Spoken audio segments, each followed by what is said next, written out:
Hi friends, ఈ picture మీకు చాలామందికి తెలిసే ఉంటుంది. ఈమె పేరు కూడా తెలిసే ఉంటుంది. ఈవిడ పేరు మోనాలిసా. మీలో ఎంతమందికి తెలుసో కింద కామెంట్ అయితే చేయండి. ఈవిడ గురించి చాలా మిస్టరీ అయితే ఉంది. అసలు ఇది ఎప్పుడు గీశారు, అసలు గీసిన వారు ఎవరు, దీని వెనక ఉన్న మిస్టరీ ఏంటి, ఈరోజు వీడియోలో అయితే తెలుసుకుందాం. వీడియోని ఎవరైతే కొత్త వారు చూస్తున్నారో, ఎప్పటివరకు మన ఛానల్ సబ్స్క్రైబ్ చేయని వారు ఎవరైనా ఉన్నారు, లేకపోతే కొత్త వారు చూసినట్లయినా కింద సబ్స్క్రైబ్ అనే బటన్ ఉంటుంది, దాని పక్కన బెల్ ఐకాన్ ఉంటుంది, తప్పకుండా ఆన్ చేసుకోండి. ఇక వీడియో టాపిక్లోకి వెళ్ళిపోదాం. మోనాలిసా ఇది మానవ చరిత్రలో అత్యంత ప్రసిద్ధ కళాఖండం. అందం, పరిపూర్ణతకు ఆదర్శంగా మారిన మోనాలిసాను ఆరాధించడానికి ప్రతి సంవత్సరం లక్షలాది మంది సందర్శకులు లైబ్రరీకి వస్తారు. అయినప్పటికీ మోనాలిసాతో లియోనార్డో డావిన్సీ కేవలం స్త్రీ చిత్రపటాన్ని మాత్రమే వదిలిపెట్టాడు. అతను అన్ని కాలాల్లోని గొప్ప రహస్యాల్లో ఒకదాన్ని కూడా మనకు విడిచిపెట్టాడు.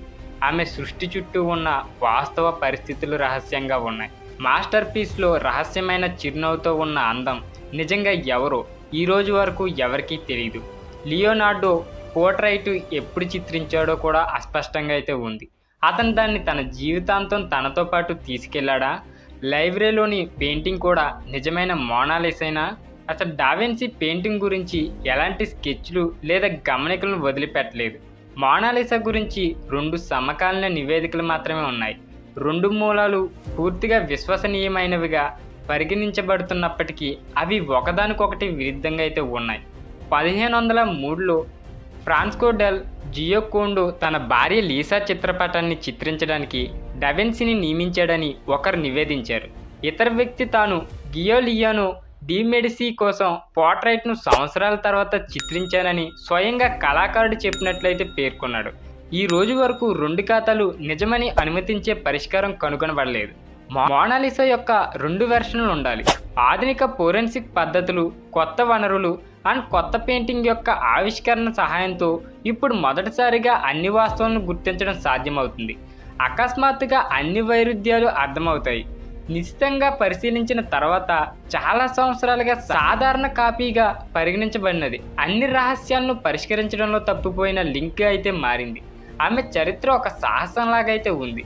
ఎర్లీ మోనాలిసా 1913లో ఇంగ్లాండ్లో మొదటిసారిగా ఉద్భవించింది. తర్వాత ఆమె అమెరికాకు తరలించబడింది. చాలా సంవత్సరాలు అది ఒక చిన్న కాపీగా భావించబడింది.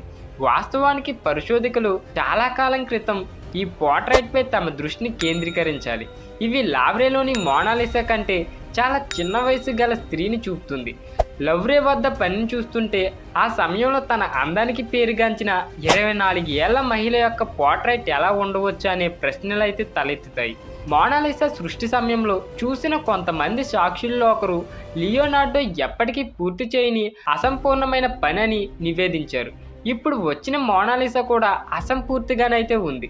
అనేక ఇతర వివరాలు ఇంకా సాక్ష్యాలు ఆనాటి మూలాలకు అనుగుణంగా అయితే ఉన్నాయి. ఏదేమైనప్పటికీ చివరి ఫోరెన్సిక్ పరీక్షలు మాత్రమే అది నిజానికి డావిన్సీ కాలం నాటి పెయింటింగ్ అని తేలింది. చాలా మటుకు అతని చేతితో గీసినవి అయితే ఉన్నాయట.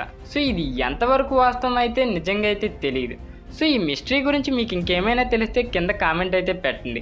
అలాగే ఈ వీడియోని ఇక్కడితో ఎండ్ చేస్తున్నా. ఈ వీడియో కనుక మీకు నచ్చినట్లయితే తప్పకుండా లైక్ చేసి షేర్ చేయండి. అలాగే ఇలాంటి మరిన్ని మంచి వీడియోస్ కోసం మన ఛానల్ తప్పకుండా సబ్స్క్రైబ్ చేయండి. మళ్ళీ మంచి వీడియోతో నెక్స్ట్ మీ ముందుకు వస్తా. అంతవరకు బాయ్ బాయ్, టేక్ కేర్.